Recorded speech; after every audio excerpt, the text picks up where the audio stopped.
Hi everyone, welcome back to Crochet Rocks. Tracy here. I've got my giant tea and some jugs that Gary did for us yesterday. And I put my arm in the spot where my tea was earlier and it's well hot. I've just washed my hair so it's a bit on there, a little bit fluffy, nowhere near as bad as it used to be before I had that treatment thing done, so it ain't bad. It ain't bad at all. Phew. I've just been out in the rain. I had to go to the yarn van and pack some orders up, and it won't stop raining. It just will not stop. It is like we're going to drown. We're going to have to build an ark, I reckon, because it's just constant. It will destroy our road. I'm surprised it has bared up. It's been bearing up as well as it has, to be honest. Now, the other day when I was going for my appointment, people were wishing me luck and everything else. I replied with fingers crossed, and it intrigued me as to why do we cross fingers. Oops, fingers. Okay. And the answer was a bit, ooh. We cross our fingers. You know, I used to do like word of the day. Well, this is like ancient pagan and Christian symbolism of the day. We cross our fingers for luck due to an ancient pagan beliefs in powerful intersections, later adopted by Christians to invoke Christ's protection or as a secret sign, evolving from meaning needing two people to cross fingers for wishes to the modern solo gesture for hoping for good fortune, or to invoke forgiveness for a lie, all symbolising a protective cross. Sorry, I needed my glasses. Wish fulfilling intersections. In pagan Europe, here, the intersection of two people crossed fingers was to believe to trap good spirits and to secure wishes until fulfilled. A concept later adapted for a solo use. So, yeah, wonder how long you've got to do it for then. Secret symbol. Early persecuted Christians used cross fingers to form the ictus, which is a fish symbol, a secret way to identify each other and invoke Jesus Christ, protection and forgiveness. Christians also cross their fingers to ask for God's protection against evil, or when lying, often to tormentors, to seek forgiveness for breaking commandments, explaining that the gesture behind the back didn't mean it, that sort of thing. Evolution to luck. From protection to hope. Over time, the association with God's cross and the idea of invoking spiritual power shifted from serious pleas for protection to a general hope for good outcomes, like winning a game or passing an exam, or not getting a terrible result from a CT scan.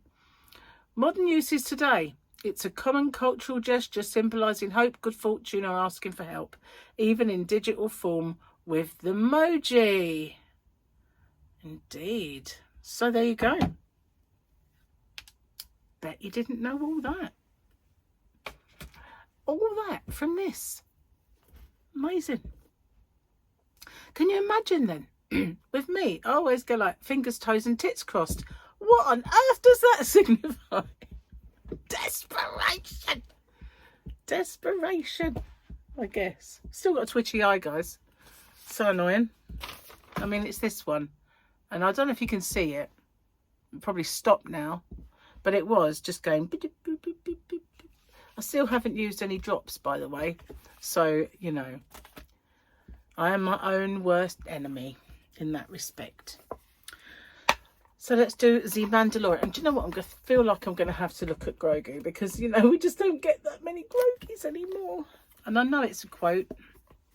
coming up for tomorrow, because each one has been each other one has been a quote. Hey, spit that out, says Mandalorian. I think that was when he was trying to eat that poor frog lady's eggs. Or maybe something else. He was always trying to eat something disgusting. So I should be all right with these. I took my others outside, so if I wore those, I would steam up. Bit much like my phone did the other day, you know, when I was very misty, very Doris Day. But somebody actually said, have you cleaned your lens lately? Because your quality's getting bad. And I thought, I did actually mention it. Did you see that? I don't know what happened quite there. I kind of breathed and went on before my mouth was ready. Anyway, I did actually mention it in the video, but maybe they switched off in disgust before that. My doctor is concerned about my high blood pressure. Oh, yeah. Lemon carrying salad, walk past. Yeah, we did those, didn't we, yesterday? Didn't tick them. So are these the old ones? Yes, they are. Let's see if there's any of the old ones that we're yet to do. They might be rude, and if they are, I hope they're not too bad, guys. Some of them got half like ticked on one side. A guy with a 25-inch private part went to a doctor and said, I can't live with this big part anymore, it's too long. The doctor replied, I can't do anything for you, but if you see a witch doctor down the bayou, she can help you. So he went down and saw the witch doctor. The witch doctor said, go to the swamp and find a female frog and ask her to marry you. She'll say no, and you'll lose 5 inches off of it immediately. So he went down to the, I think it's swamp. I think Gary put swap when he means swamp, and found the female frog and asked her, will you marry me? No, she said, and right enough, he lost 5 inches off it. The guy liked the results and thought 20 inches is still a bit too much, so he asked the frog again, will you marry me? The frog said no, and the guy lost another 5 inches. He thought, good, 15 inches is great, but 10 inches would be perfect, so he asked her again, will you marry me? And the frog said, how many more times do I have to tell you? No, no, no.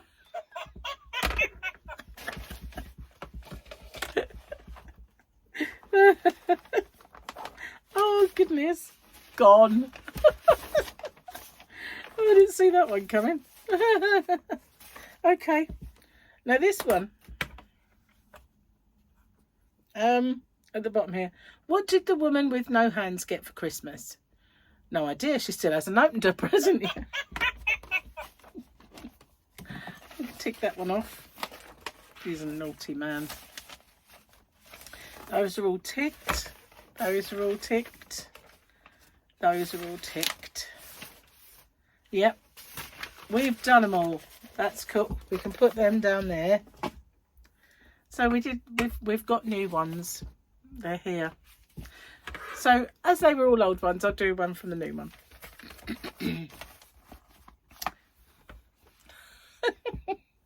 Food inspector in a bakery catches Paddy using his false teeth to do the design on the edge of apple pies. She roars, have you not got a tool? Yes, he replies, but I see that for the donuts.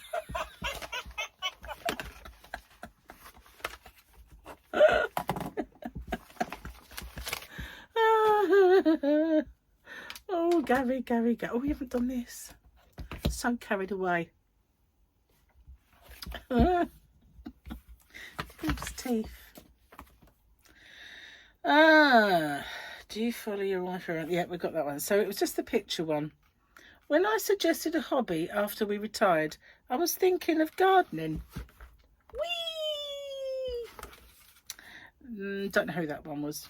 It's just a picture. They don't credit anyone with that. But that's good enough for today, isn't it? We've done enough out of books, and at least Gary's jokes are sort of slightly tongue-in-cheek again, and not what, you know, the one with the frog. I did not say a few of the words that I saw. I don't know why I get so shy about it, really. You know, I get worse as years go by, I think. Anyway, today, oh my God, it's twitching again. You have an open with me to pop up today. Oh, goodness gracious. I'm going to have to dig out those drops. Hopefully that will sort it out. It might just be dryness. Anyway, yeah, you've got an open with me with some gifts in. So yeah, you can have a, please let me know what you think of it. And if you can, like and share and hype it. So that would be fantabby-doozy. It'll pop up at 3 UK time. So if you see my videos, when they pop up, if you could bounce upon them, it would just be great for me. That would. So yeah, I'm inching ever closer now to my next milestone. Where is it now? Let's see. This took me by surprise. I wasn't even aware I was getting there. 930. So, I mean, I'm away, yeah, a little ways. But wowzer, you know. Hey. And that was as of yesterday for you guys. Because as you well know, my today is your tomorrow. And your tomorrow, my yesterday. I managed to say it without getting it wrong. And my things must be looking up. So yeah, I've been doing the washing as well today. And I fell down a rabbit hole of UFOs and aliens earlier. I can't help it. It's intriguing. You know, I was watching stuff about... Have you heard of Ross Coulthard? Coulthard, actually. Coulthard. He's kind of... He reminds me... And he will look like this. But he reminds me of Leslie Patterson, who was Dame Edna Everidge's real other counterpart. You know, Leslie Patterson was not the real man. He was just this disgusting slob guy that he used to do. But it was the way he mouthed his words and something about the way he spoke that whenever I hear Ross Coulthard, it sort of goes, ah. I expect him to start spitting. Anyway, because the character did, not because, you know. Anyway, he just sounds a tad like him, and the way he mouths his words is similar. Anyway, I can't unsee it now. You know what I mean? Now I've kind of realised who he reminds me of. I don't watch him very often. But I was watching my more serious people, and one of them referenced an interview that he did with a man who had been, whose name was James Fox, and he'd been researching to do with it's 1996, I think, around that era. There was a report out of Brazil, they call it the Brazilian Roswell, where 3 young girls saw it beside a wall a crouched down, injured kind of alien who was feeble but yet okay and not stressed. The girls were pretty stressed, but one of them, who looked directly at it, said that she had telepathic communication with it. Anyway, there was other reports that there were 3 altogether, and there was reports of a crash nearby. Someone saw a cigar-shaped object with a gash down the side hit the ground. Then there was reports that one had been taken, one of these beings had been taken to a hospital, whether it's the ones the girl saw or not, who knows. And then the first hospital wouldn't said, no way, not coming in. And then the second one took it in, and a neurosurgeon had interactions with this being, kept quiet all these years. So all the reports of it that happened back then, slowly there's been more reports and more kind of corroboration of evidence from people who are in the military, you know, in law enforcement and all that sort of thing, more credible witnesses than just 3 girls. Who's to say they're not credible, but you know, they've got more of a standing in the community. And then a neurosurgeon who, one of the doctors that worked on this being died young. His protege died very young. Well, he had a heart attack and survived it. He said, and as he was laying there thinking he was dying, he thought, I'm not taking this secret to the grave. I don't care if I survive this. I'm coming clean about the whole thing. And so he did survive it, and he kept his word, and he said, you know, I don't care what the consequences are for me now. I've had a good life, you know, I've had a good, in terms of losing his job, he means, and stuff like that. He said, I really don't care what happens now. I've got to tell the truth about what happened. And so he has done this interview. And so this James Fox has a new show coming out. Where's my piece of paper? I wrote it down, so I want to watch it. And it's going to be on Prime, or one of those. And it is called Moment of Contact. Moment of Contact. And so it digs down into all of the reports of that incident, and what eventually is meant to have happened to this alien is that it was then picked up by the Brazilian military, and at some point it was handed over to the USA, to the military, and they took it.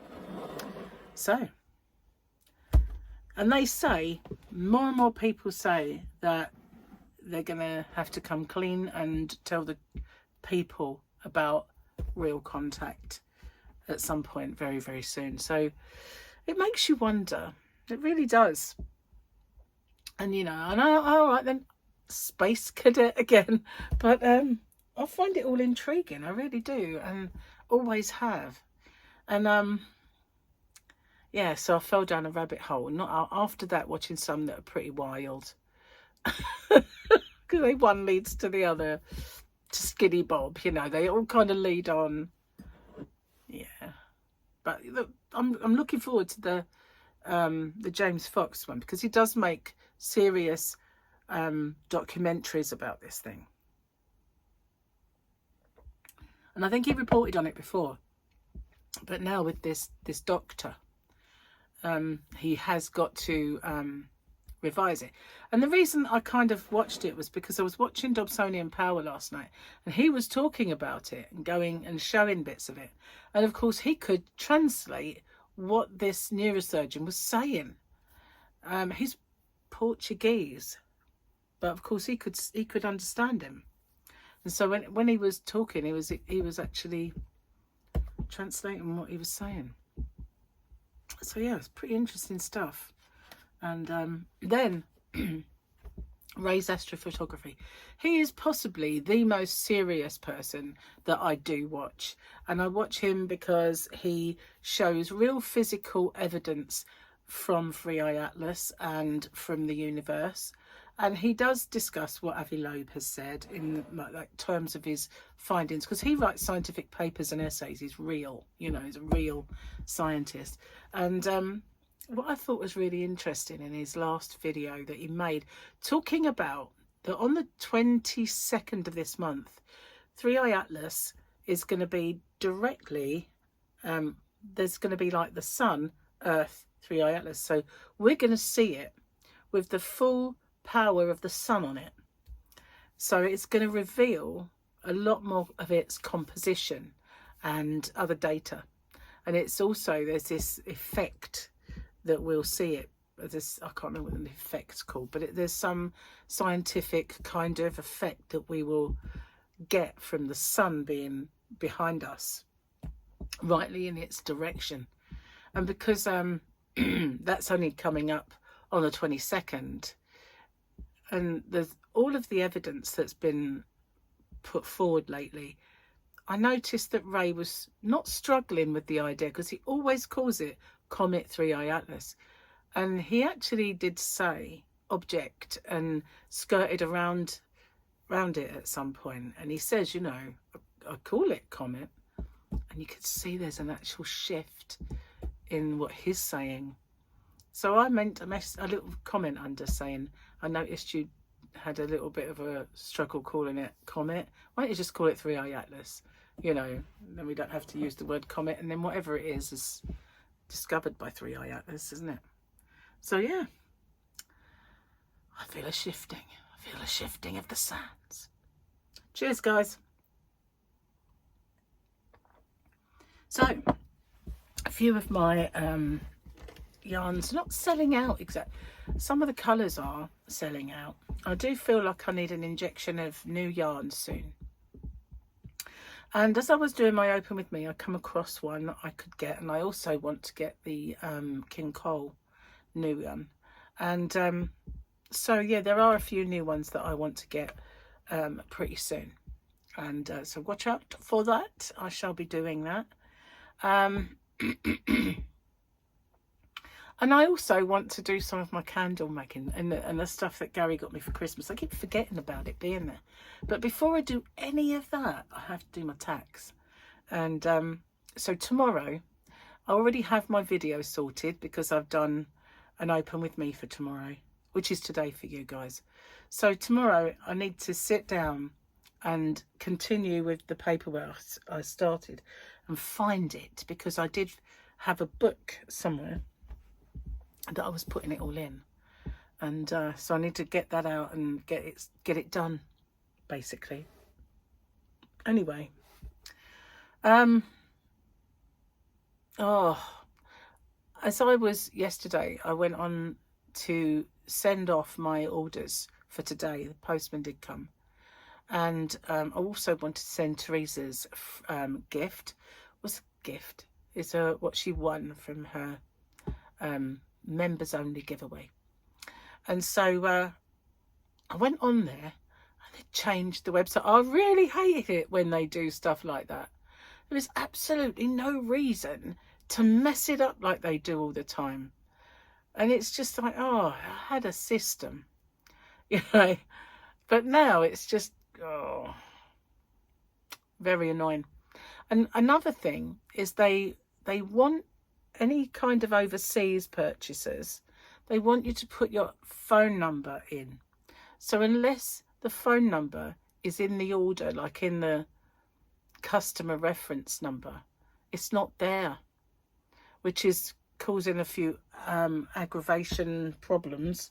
So I might have to talk to Chris to see if he can, you know, when people make their thing, I need a phone number. It's sometimes I just have to message, and sometimes I just wing it somehow, which yeah, but it's either that or there's delays in posting out, which is just stupid, isn't it? It is, absolutely. So I finished Red Eye, finished both Red Eyes now, which is annoying because I now haven't got anything to watch again. But Michael had said to me, watch Age of Innocence. So I thought, was it Age of Innocence? Proof of Innocence. Proof of Innocence. So I jotted it down and I thought, okay, let's get this out and watch Proof of Innocence. And it's got Jake Gyllenhaal in it. And he's having a bit of a Jake Gyllenhaal kind of fest. So, and he's an attorney. So I know Gary won't want to watch it because he doesn't like anything kind of like that, or policey. If it's too much in the way of policey stuff, he's not interested. So yeah, I figured, okay, I'll watch that one then. So I watched the first one last night, and it was quite good. So I'm going to persevere with that one. But if you have any other suggestions, I did jot one down yesterday. Did I jot it down on here? I don't know. There's a long piece of paper. I'm not sure that I did. So, oh yes I did. Friends and neighbours. Somebody suggested that. So, yeah, it was presumed innocent. That I did write it down. Yeah, so I've been writing down a few things to check out. Because of an evening when I'm sitting there, I do like to, you know, get stuck in. But the thing that's really bugging me at the moment about TV, and it bugs me every time it happens, is how they just push the soaps aside for football. Now, I like football. So last night I was watching Arsenal. And because there's adult-ish type themes going on at the moment in the soaps, they've pushed them back half an hour. Watershed's 9. So what's that going to do then? They're still around, kids, aren't they? So I don't get it, why it has to be. And now it clashes. If it is on, when the football's on, it clashes. So if the football's on Sky, it clashes with the timing. And then if it's on ITV, They don't put them on at all. It's really annoys me. You know, there's plenty of channels now. There's several ITV channels. And why don't they just, you know, put them on early? Get rid of one of those pointless game shows that everyone gets forced to watch one after the other, 3 of them or whatever. I only really need one. None. Gary would say he does because he likes them. There's a new one he doesn't like though. So we could get rid of that and put the soap on. Only if it's going to clash with the football. Move that. Move an irrelevant show. It does annoy me. Anyway, that's my moan. My moan for the day. It is. And I'm going to get off and upload this video because Gary will be home any minute now. And I'm going to go put the kettle on and make him a drink as he walks through the door because it's cold and raining and he's been stuck out in his depot. So thanks for watching. Take care, everyone. I'll see you on the next one. Bye-bye for now.